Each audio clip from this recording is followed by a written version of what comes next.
Good morning, everyone. Good morning, good morning, good morning. Welcome to another fine Wednesday here in the city of Philadelphia. Welcome to another coffee break chat. I'm your host, James Jackson, he, they pronouns, executive producer, Light Beef Productions. And we've got a pretty good show for you today. Lots going on in the world. Today's topic, I can't change the wind, but I can adjust my sails. That's from a quote by Jimmy Dean, of all people. I can't change the direction of the wind, but I can adjust my sails to always reach my destination.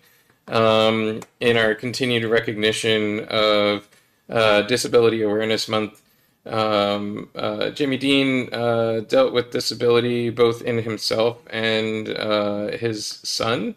Um, and has there is a foundation that is part of his legacy that helps folks with disabilities, especially children. So that's an interesting thing to look up and take a look at if you're interested in that sort of thing. Um, we will be talking a little bit about the Arizona Department of Corrections, anti-abortion terrorists, the federal government warning pharmacists nationwide that they can't decide what to give patients based on possible disabilities or other things like that. They have to give patients what they're prescribed. And the COVID surge, you may have noticed a few more people wearing masks recently. And excuse me, I'm still making coffee this morning. It's been a slow morning. Um, yeah, so you know, every, I read an interesting thing the other day. Uh, Somebody posted that they were going into their daycare, and um, one of the other parents showed up, and there was a sign that said, "You must wear a mask to enter," and the parent waved at the sign and said, "I thought all this was over." No, no. We're currently experiencing our largest COVID surge with the newest variant. I think it's called BA.5 or something like that. I mean, at this point, who cares what the variants are called? This virus has a habit of mutating and avoiding previous incarnations of your ability to fight it. Yeah, we're probably going to be masking and washing our hands and keeping distant from each other for a while. The problem with the current variant is its hyper ability to be transmitted. It's hyper transmissible. Apparently, it takes very little exposure to transmit it from one person to another. So, whereas with Omicron and the original variants of COVID, you had a little bit of time, you 10, 15 minutes in an enclosed space with somebody who had the virus, you now don't have that much time. It's much more transmissible. It's like the common cold as far as transmissibility. And so even somebody like me who has friends who are very careful and cautious and test often, um, more and more people closer and closer to my inner circle are catching the virus and being sick with it. Uh, being being vaccinated for the virus's previous incarnations does lower the symptoms and the effects of the virus. So I highly advise that you get vaccinated if you aren't, get boosted if you aren't, and be careful out there. It's important that we try and keep healthy especially in a country where healthcare is not provided. At any rate, on that lovely note, I want to talk about some of the other topics that we have on our schedule. But first, I want to talk about Hannah and the Healing Stone with Kyle and Dan. I'm going to bring Kyle and Dan on screen. Welcome, Kyle. Welcome, Dan. Let's start introductions. Kyle, if you would introduce yourself, your pronouns, what it is you do. Sure. My name is Kyle Metzger, he, him, and I am a theater director, deviser, and educator here in Philly. Awesome. And Dan, the same, if you would please. Yeah, my name is Dan Kitrosser, pronouns he, him. I'm very gay, very Jewish, very loud. I talk with my hands, and even in Zoom, I don't know where to put them, so I just like here. And playwright, screenwriter, storyteller, teacher, Patti LuPone enthusiast, dog lover, and hater of assholes. Awesome. I also am a hater of assholes. Oh my God! Wait, really? Yeah, no, completely. Oh my God, this is like crazy. And Kyle also hates assholes. I will talk. I'm not being one. I have an asshole problem cropping up. I have a guy you can talk to about. Yeah. Well, I mean, is there a cream? Always. Yeah, no, there's. I prefaced this by saying I was Jewish. Anyway, sorry, no, you were saying. There's somebody that was is questioning my linking of their support for civil asset forfeiture. That's where the police take your stuff because they think it might have been involved in a crime. They don't have to have any proof, and they don't have to have a court case. They just take your stuff, and then it belongs to the state. And linking civil asset forfeiture to a direct threat to me and my family's life and livelihood. I'm like, yeah, when the state can take my stuff without telling me why, that's kind of a direct threat. And wait, and somebody is like, bad, James. They're wrong. like, wait, how could that be a direct threat to your life? Oh my God! It's like, and by the time you by the time you take the time to spell everything out, they've shouted like 5 things that make no sense, and then cross their arms like this. Right, which is why away. I don't explain these things anymore. But tell me about Hannah and the Healing Stone. So Hannah, oh boy, this is always the challenge for a writer, is like to condense it into a small thing. It is an interlocking of a bunch of magical fables in a fictionalized version of Jenkintown. I'm born and bred in the Briar Patch of Philadelphia in the Northwest. Nice. Mount Airy, Germantown. And so at Jenkintown, we would go to occasionally. We go to Martin's Aquarium and buy goldfish that would die. I moved to New York, then to Portland, Oregon. I wrote this play, and I was, it was during the pandemic, and just having like weird dreams, whimsical, strange, weird dreams. And so I transported my brain, my mind, if not my body, back to Philadelphia from whence I came, from whence I came. And so thus began this sort of magical story about one day in a fictionalized version of Jenkintown, where people turn into goldfish, where depressed people learn how to fly, where ghosts come back to life, and where everybody is sort of holding on to old stories that they need to let go of, and what it takes for kind of the outcast to let go of those old stories. And usually it means coming together. So it's for me, I like to write very, very long things, and this, I'm very proud, is going to be it's probably 65 to 70 minute. You're in, you get to experience the dream, the whimsy, the pain, and then you're out after 70 minutes. So it's a joy and a dream to be able to see this show come to life. I've just moved back to Philly, and so I reached out to Kyle, who's an old theater pal for and when I say old, I mean Kyle is disgustingly old. 73 today. Yay! Fantastic. Thank you. That explains the baldness. Yeah.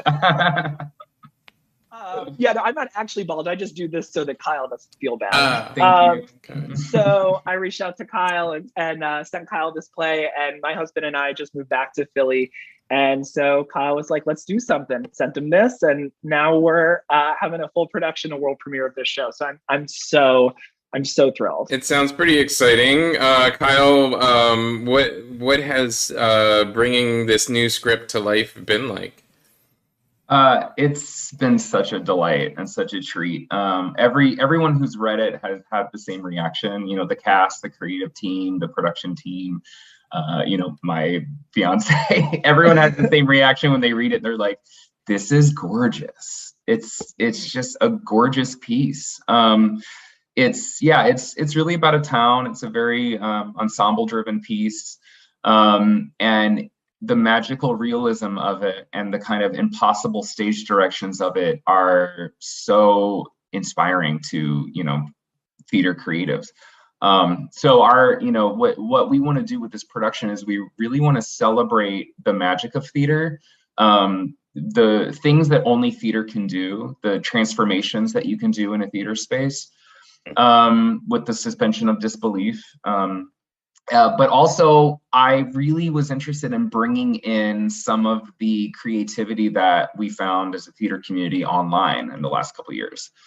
Theater had to go online during COVID, during the lockdown, and people really created some fascinating methods of storytelling. And so in thinking about this piece, I was like, well, are we really just going to abandon all the things we learned online in the last 2 years and just go back to making theater how we always have? How can we bring some of those toys that we were playing with online into the live theater space again? So we have a video and projection designer, and we have a set puppet designer, and each vignette is going to have its own form of storytelling and its own theatrical magic to it that will be playing with scale and playing with live video and playing with tiny things being blown up large behind the actors. And I really can't wait to get into the rehearsal space because the design meetings have been incredible. And I leave every single one just being like, oh my God, this is going to be amazing. And I'm really excited to get into the rehearsal space because we have most of our cast has a devising background. And I think Dan's play is so open to how we can tell the story on stage using all these design elements. So I can't wait to kind of deliver our design ideas to the cast and say, go, make. What are you going to do? Awesome. And we start rehearsals on Monday, so we're getting close. Who's in your cast so far, or is it set? Do you have everybody you need? Yeah, we got our wonderful cast. We have I can give you names, and maybe we can put a link up if people want to find their socials. But we have Megan Kimberly Smith is playing Hannah, the title character. And I'll just jump in what they are. Hannah is the betrothed a young woman who always wanted to leave the town but never could, and now she's stuck delivering goldfish for Martin's Aquarium as her job, and she wants greatness, but she's got a grumpy face. She has resting grump face, and so this is going to be the day that she finally lets all of her shit go. All right, next, Kyle. We have the Marvin's Aquarium guy, the worker at Marvin's Aquarium, and that's played by Ryan Pater. Cool. And Ryan is going to play, this is the role that typifies for me toxic masculinity. This guy is so sad and depressed with his life, and he goes over to also deliver a goldfish on one day because Hannah's decided that she's not going to. She delivers it to an old woman who has a healing stone, and if he just squeezes the stone and lets it go, he will release all of his pain. But when he squeezes the stone, he doesn't let go, and water pours forth from the stone and starts flooding the town. And so the show really hinges on this guy on this one man. It's like if the one man could just let his own shit go, we all could get on with our lives. But instead he doesn't, and a flood happens. So that's sort of the metaphor that runs through. I mean that metaphor is pretty applicable. You know, if like one or two really rich white guys would let their shit go, we could probably all get on with our lives. It's like we're all just trying to like get through the day, and they're like, no, rainstorm. So that was sort of like the metaphor that like I wrote first and then understood it afterwards. And I was like, oh, that's what this is about. So it's been, so anyway, that's sort of the metaphor that runs through. All right, Kyle, keep it up. All right, and Dan, with these next ones, don't give too much away now. All right, okay. Cool. So we have Kelly McCon, who's playing the woman in the yellow house, and also playing Merle, who is a waitress at a diner. She's a lady who loves goldfish and putters around like me. Okay, keep it going. Kelly is an awesome actor and a very good friend, and I'm sure will acquit herself of that character and eat it up. Oh yeah, oh yeah. And then we have Phoenix Chen playing Maddie.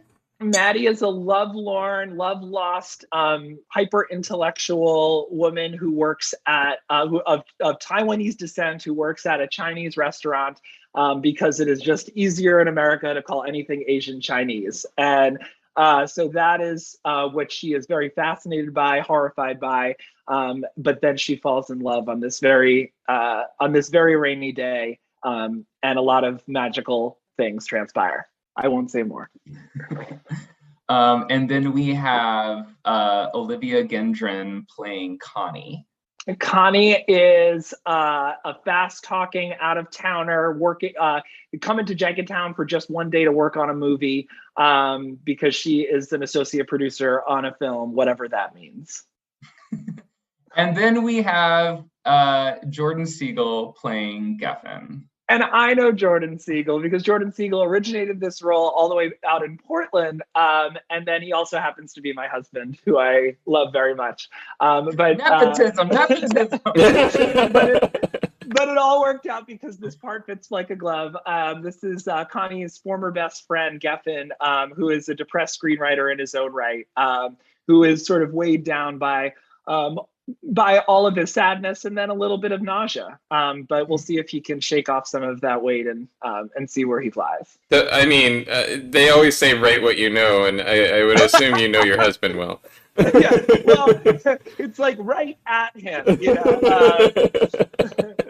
But it's really a joy also. You know, so much of what I learned out of moving out to Portland after about 15 years in New York, and I had was that theater is about community making. And theater is about your friends and your family and, you know, putting on a show. And as Kyle said earlier, suspending the disbelief. Like we were all kids, you know, playing dress up. And I think that you can write politically and polemically and fiercely. You can write with like pain and guilt and shame and also joy. But the goal is also for us all to come together.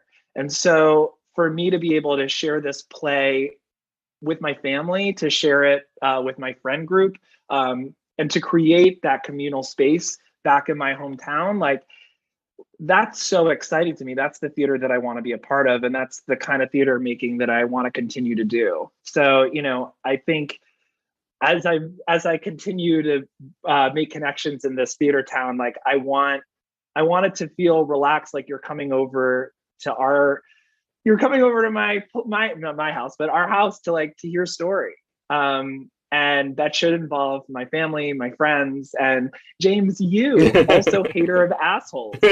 So I'm very excited for us to be building a community here and to be joining one too. It sounds like a real community, like you're saying, a community story, a community storytelling opportunity, and I harp on a lot on this show on you know, like, what are you saying with your piece? Like, why do this piece now? Like, that's almost always like my first question. But I think you've kind of answered it. You know, it harkens back to like the real tradition of storytelling, of, you know, talking about your community and telling a story that involves the people around you. Um, yeah, And I inclusivity. Go ahead. and I think yeah, and I think well, one thing that's uh, really important. I think a thing that I always struggle with as a writer is when you're trained as a writer. You hear words like protagonist and antagonist and ally, and that all sort of feeds into a kind of understanding of narrative and understanding of the world. Is like there is one hero and there is one quest, and Joseph Campbell has this great quote, which I love, even though I will subvert it, but he says, "It's curious how the universe bends towards the hero. The journey he is ready for is the one he will get." And I think that like I love that, and I use that a lot in how I think about character. But I also hate it because it assumes that all of the universe is bent towards one person. And I think we have a habit in Western culture of lifting up and exalting one person to put all of our trust in, our faith in, our joy and our pain, and hope that if they solve the quest, well, then everything is done. Hello, the Obama years. And so I think that what I'm interested in this phase of my life, as Jordan and I want to start a family. We're coming back to my hometown in Philadelphia, and also in terms of the theater that I want to make and the kind of theater community I want to be a part of is one really communal focused. And it's not that one person can save it all. It's slow, small, incremental change and growth of all of us and coming together. That's the story. And it may be a little boring. It's easier to tell the story of the superhero who saves everything. But I think there's something really meaningful about creating a world where people have to engage with one another, and that maybe not every problem is solved by the end of it, but we've taken one step closer towards a better world. And so also for the production, I'm really excited about Sunday, August 21st, which is going to be our relaxed performance, which is where everyone is invited to every single performance, of course, but this one is geared towards neurodivergent folks. And we're going to be having space in the lobby for people to come early. They're going to get to touch the puppets. People are allowed to bring fidgets, bring spinners. They can leave the show if they need to. The audio will be slightly less loud and the lights will be less bright. And I think more things like that we can do intentionally to create a more inclusive experience is going to be just make a badass show and bring folks to the theater and bring folks together in a way that's really exciting. Yeah, absolutely. I think that definitely one of the things that the pandemic brought about was kind of this more accessibility to performance and live performance. Like you didn't necessarily have to leave your house, and you had closed captions when people remembered to turn them on. And people were really thinking about like accessibility, and so it's good to see that moving forward, other folks are still thinking about accessibility and availability, and inclusivity.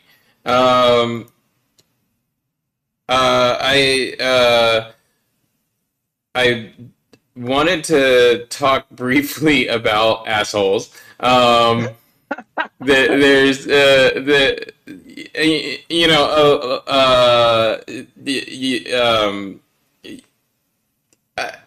everybody's an expert in assholes. Everybody runs into an asshole every once in a while.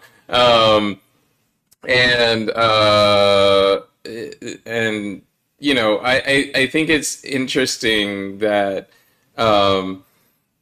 we can all kind of agree that it's really annoying to run into assholes. How do you determine for yourself when you're being the asshole versus when you're encountering the asshole? This is a great Kyle. Why don't you take this one? I'm gonna have a think. Oh, I'm the expert. Yeah, you're the expert. I've been an asshole. Hi, my name's Kyle, and I'm an I'm an asshole. asshole. Yeah, I've been an asshole as well. Yeah, I mean that's everybody has been. You know, there's always a time. I can feel when I'm being an asshole. I can feel that I'm doing or saying something that's coming from a place of my own need for control or my own like desires or anxieties. Like I feel like I'm an asshole when I'm feeling really anxious about something and feeling like I need to control it.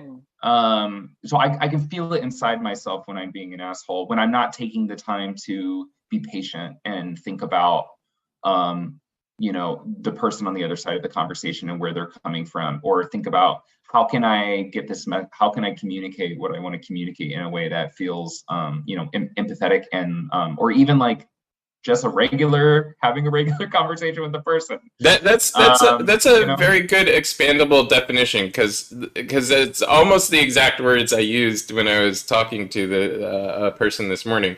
And I think that's a very good expandable definition.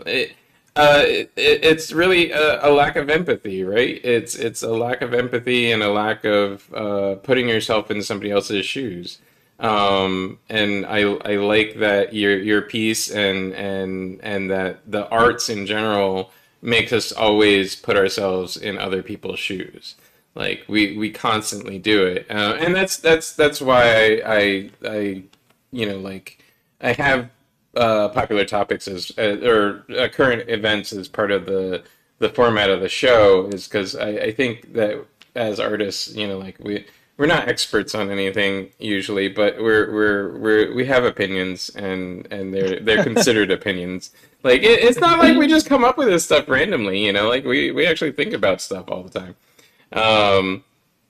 Any last thoughts about Hannah and the Healing Stone? Where can people see it? When can people see it? You said you're starting rehearsals this week? Yeah, so we're starting rehearsals on Monday. Our opening performance is August 18th, and it runs to August 28th, so it's 2 weekends. You can find tickets on Eventbrite, and we can have the link somewhere. But worst case scenario, search Hannah and the Healing Stone Eventbrite, and you'll find it. And we have I think we have 9 performances, and we're at the Bloover Theater in the Drake in Center City. So it's I think like 16th and near 16th and Pine. So right in the middle of the city. Hopefully you can find easy public transportation to get there. And yeah, we hope to see all our friends and family and all our future community members we haven't met yet to come. And I would just want to add that the show, I think the show definitely speaks to to people, adults in this universe, but it also, I think, 12 and up. I think younger folks will have fun. And there are queer stories, Asian stories, diverse stories, and that I think run the gamut of life experience. So I'm really excited to see as many folks from as many worlds as possible. Awesome. Thank you so much for coming on this morning. I'm gonna go to the current events section and get you guys off screen. Thank you for being on, talking about Hannah and the Healing Stone. I hope the production goes well, and I hope I get the chance to see it.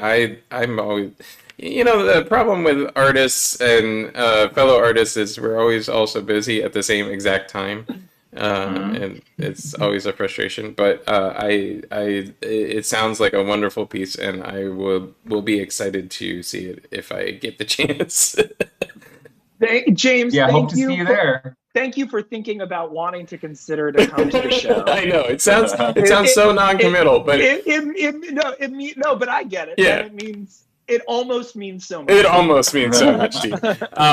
No, and like from a fellow artist, like that is like the highest compliment like you can pay. Like it's like I really want to see the show. How can I fit it into my schedule? Amazing, amazing. We'll take it. We'll take it. All right. Well, Awesome. thank you so much for a great All conversation. Bye. right, bye guys. Bye. Thanks. And yeah, thanks to our guests uh, who are now off screen. And thanks for joining us for that segment. Wanted to talk a little bit about the Arizona Department of Corrections. The Arizona Department of Corrections is a little bit of an interesting story. They have basically acknowledged that they are nothing more than slavery but legalized. The Arizona Department of Corrections Director David Shin told the state legislature, "We can't just shut down private prisons because too many communities rely on the cheap labor they provide and would collapse without it." Quote, "The department does more than just incarcerate. There are services this department provides to local jurisdictions, prison labor, at a rate most jurisdictions can't afford. If you were to remove these workers, the community would just collapse." Hi. This is directly to the start of this show. What we were talking about. This is how civil asset forfeiture and the legalization of slavery, the legalization of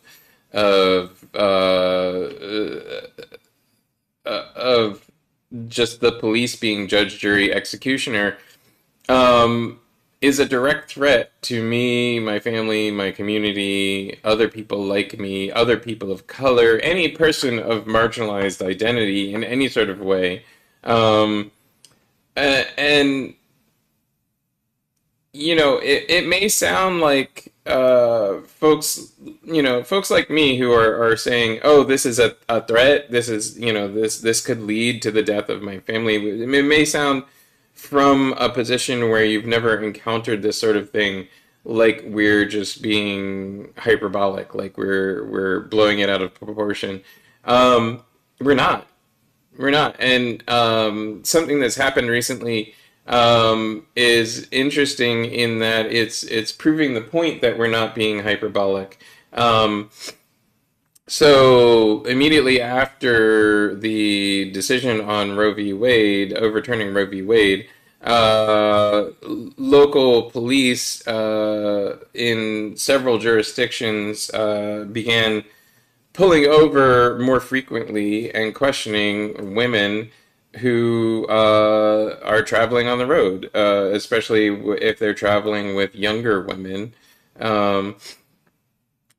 Alone in the car. And people have started to notice. People have started to notice that they're being asked questions like, "Where are you going today?"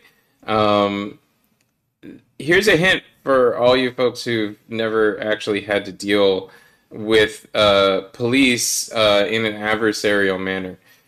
Police are always being adversarial, and they are always looking for a way to increase or find new charges to charge you with. They are always investigating. They are always looking for money-making opportunities for their district. And they are looking to enforce the laws that they care about as individuals. Police don't enforce laws universally. They don't enforce laws equally or equitably. They enforce laws against people who they think they should enforce them against, and they enforce the laws that they care about. So, if you get a police officer in a jurisdiction that outlaws abortion, who believes very highly in outlawing abortion, they are going to try to find an excuse to keep you from traveling as a woman as is your right. There is no ban on travel in the United States. In fact, federal law states that you cannot stop somebody from traveling across state lines, especially to conduct business. Um, there are a lot of right-of-way laws in the United States that have been up until now mostly ignored because there aren't a lot of pain points for the average citizen when it comes to these kind of things. But black people and people of color, people of all minority description, have encountered these sort of pain points regularly our entire lives. Um, we know they exist. We know what they are. We know that people will try to find a way to stop us from traveling or thriving or doing what it is we need to do. And it is because we have created the prison industrial system. We've created a system wherein we came out of the chattel slavery era without a replacement for that economic driver, and districts that used the labor of an entire people without compensating them for that labor suddenly found themselves without the ability to support themselves economically. It makes sense. It's like if suddenly wheels stopped working all over the world. We've relied on the wheel to make our lives easier for generations. And so far, for so long, in fact, that there's jokes and cartoons about inventing the wheel.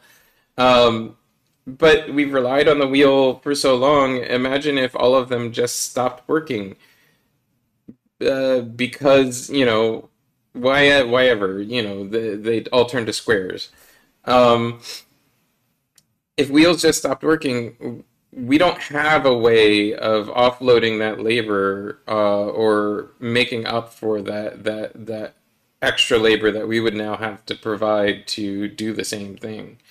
And that's what happened to the South and to slave holding societies everywhere in the United States at the end of the Civil War.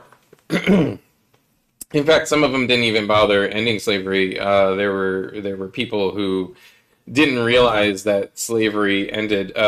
People of color and black people who weren't told that slavery ended all the way into the 1960s. So if you look at a map of the poorest districts in the United States, it directly maps onto the places where slavery was the greatest. And the way in which modern American society has decided to make up for this economic loss is to directly pull the money out of black neighborhoods. The way they pull this money out of black neighborhoods is the prison industrial complex. You arrest somebody, you take their labor out of the market that they were working in. You imprison somebody, you can now use their labor however you want without paying them, without compensating them, and without compensating their community, because you can design systems within that jail that keep that money flowing in your own community and keep that money coming back to you. There are no laws against this. The 14th Amendment actually makes basically slavery legal for imprisoned people. And the Arizona Department of Corrections basically acknowledged that. They acknowledge that they're a slave-owning operation and that that Arizona as a society would collapse if they didn't have slaves. So there's a problem with this, and I mean, I hope I'm not the only one that sees this problem. I hope I'm not, just talking crazy and into the wind. Maybe I am. but there shouldn't be slavery. It's 2022. We have machines, we have electronics, we have systems in place that make labor super inexpensive and super easy to obtain. Um, One person can do what 40 or 50 people used to be able to do in almost every industry. There are creative things, and there are things that require human intervention, and those are the things that are actually truly valuable. Manual labor is no longer valuable. It's just not. We have robots. We have machines that have been designed to do all of this labor without human intervention and are very good at it. The ability to troubleshoot those machines, the ability to operate those machines and figure out what's wrong with them, that's truly valuable. That's 50 people's worth of value because you're keeping a machine that does 50 people's worth of work alive and well. So there's this consideration that hasn't happened, this reckoning that hasn't happened in our economy, in the world, in the United States since before the Civil War, and that reckoning is we need to reevaluate what labor is worth, where labor is worth money, and why labor is worth money, and what the difference between manual labor and human labor is, and where human labor comes into play and really becomes valuable, because there are a set of values that have been set up that make no sense. They make no sense when you logically think through them, and that's why we're experiencing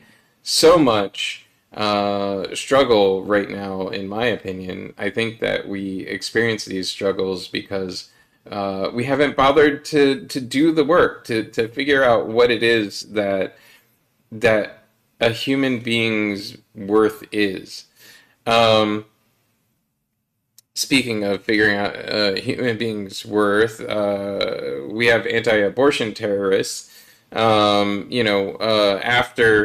the Roe v. Wade decision, there were trigger laws that went into effect around the United States. Trigger laws are laws that are designed to go into effect if something else happens. Well, there are several states that had trigger laws that instantly outlawed abortion as soon as Roe v. Wade was overturned.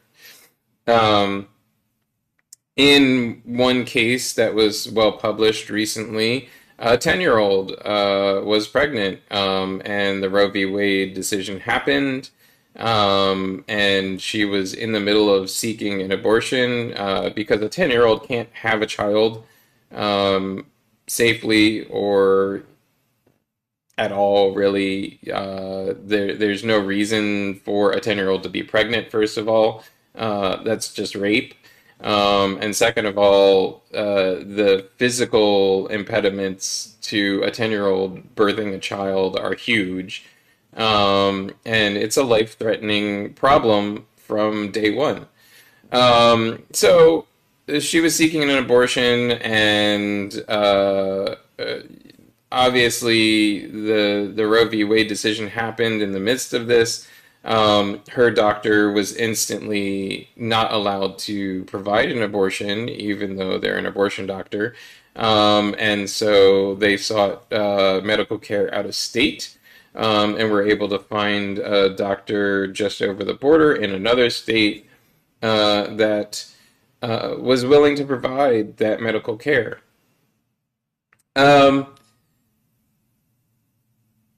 This is all not a problem, at least in my opinion. I mean, there's problems with a 10-year-old needing to find an abortion. There's problems with a 10-year-old becoming pregnant in the first place. And there's problems with a 10-year-old needing to travel out of state to get that medical care.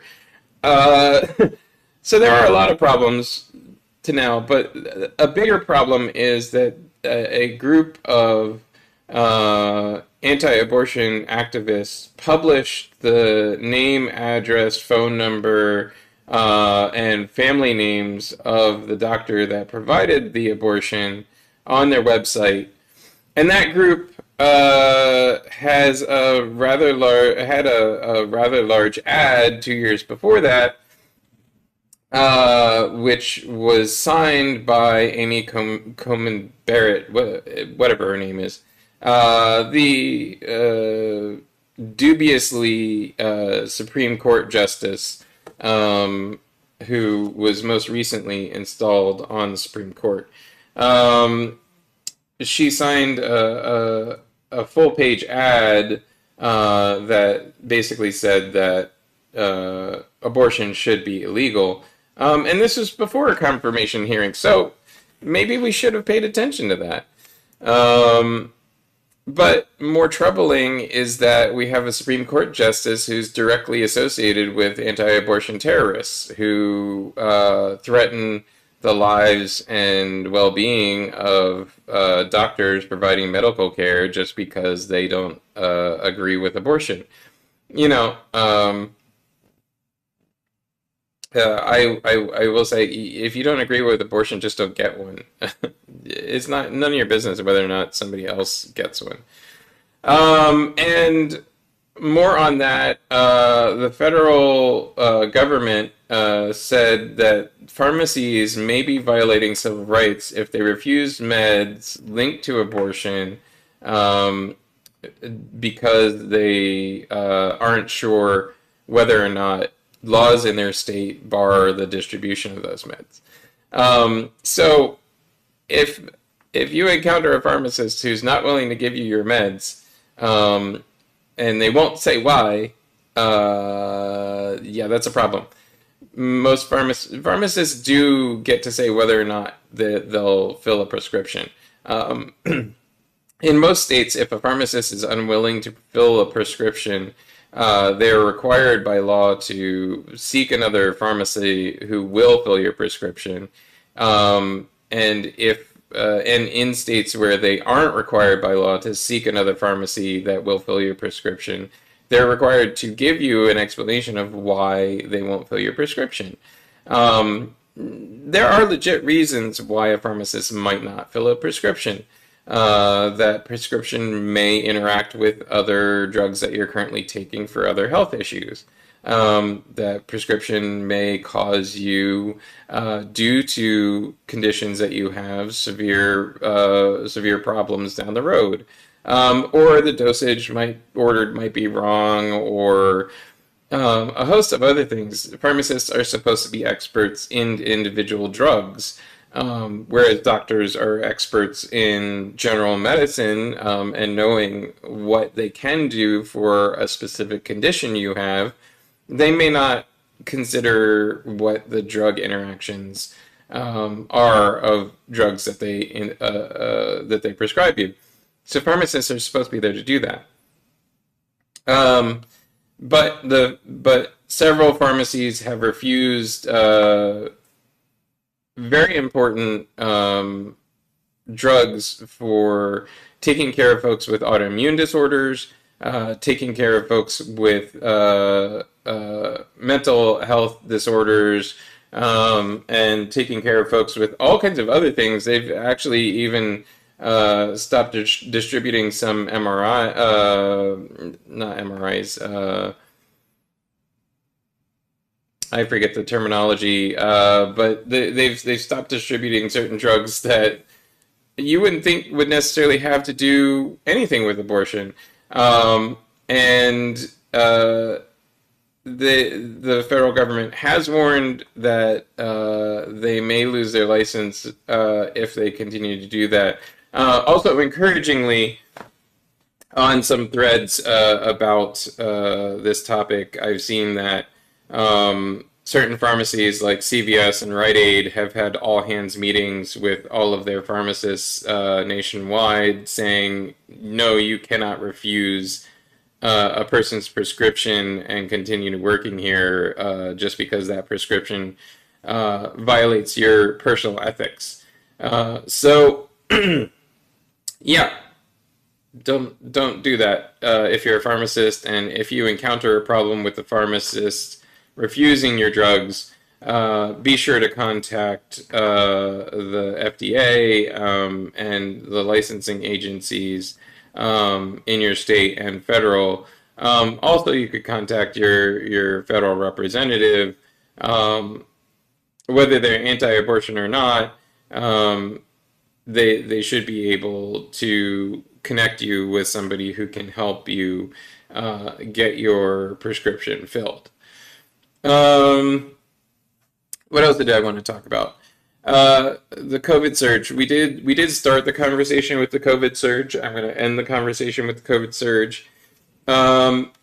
There is a surge in COVID rates right now. It is a bigger surge than any of the surges that we've seen previous to this. So you will hear more and more people getting sick, testing positive for COVID. I don't think I've gone a day, literally a day, without seeing at least one of the people on my Facebook feed reporting that they tested positive for COVID. Luckily, I don't necessarily see everybody on my Facebook feed every day, but that's a sample size of 700 people in the Philadelphia area. And I see literally every day somebody testing positive for COVID. That's huge. That's huge. I only know 700 people out of the 20 some thousand. What is the population of Philadelphia? 1.582 million. Sorry, that was grossly off. But yeah, of the 1.582 million, I'm not even into the rounding error of number of people that I know in the Philadelphia area, and I see somebody come down with this disease every day, and we still don't know how much impact this disease has going on longer term. We have heard of a lot of people with impacts to cognitive function, to various organs in their body. It just depends where the particular variant that you catch decides to take root, and what damage it does as it reproduces. So, you know,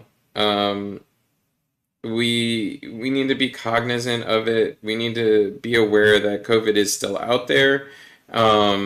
We need to, you know, get our booster shots, wear our masks. No, it's not over. No, it's not a big deal. It's still a big deal. And we need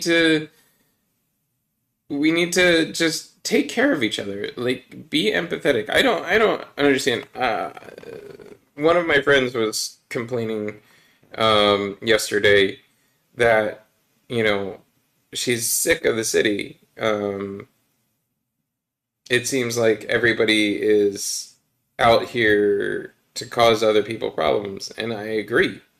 It seems like lately people are just angling at causing problems rather than fixing them, and I don't quite understand that. I don't understand why folks are intentionally getting in other folks' way. We're all out here just trying to make our way day to day, trying to be good people, do what we think is right, and, you know, live our lives and set up our lives for future generations. So, if your fellow traveler on the road of life standing next to you is trying to get somewhere, and they can't, you know, it's not worth adding an impediment in their path. Help them out. I can't change the wind, but I can change my sails. I can tack. I can change the trim of the sails that I have deployed, and I can still make my way towards where I'm going. I don't have to wait for the wind to change. I don't have to um, fight with the elements. I can just try something different. Um, I think maybe the quote breaks down at certain levels. I think Jimmy Dean had advantages that not everybody has, and I think that when you face an impediment that is too great or all-encompassing, that sometimes you do have to fight the system. But even that is changing your sails, in my opinion. Uh, you may not be changing the wind, you may not be changing everything that's going on, but you can at least change a small part of it, and help everyone around you get to where you're going. Um, so, on that note, I'd like to thank everybody for watching, tuning in. I really appreciate it. I appreciate that you all watch the show week to week. I'm just trying to bring you guys some news and current events from perspective of folks who don't necessarily get to speak on things all the time. We like to concentrate on Philly arts and Philly artists for the first half of the show, and then talk about current events on the second half of the show. If you'd like to see yourself on the show, or you know somebody who could use the promotion, get in touch with our associate producer, Meg Angelino. There's a submissions link on our website, submissions at light-thief.com. You can go to our website, lightthiefproductions.com or light-thief.com. They both go to the same place. Yeah, you can check us out there. If you'd like to subscribe, help us keep bringing this show to you live, please consider becoming a patron on Patreon, patreon.com/lightthiefproductions. And if you'd like to support us non-monetarily, please hit the like button, subscribe to our channel, watch the show every week. Even if you watch it in rerun, as soon as it's over, it's available for watching live again. Share it with your friends.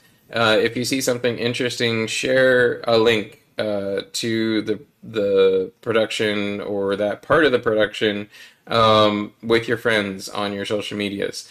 The more people subscribe, like, share, the more our content gets distributed elsewhere.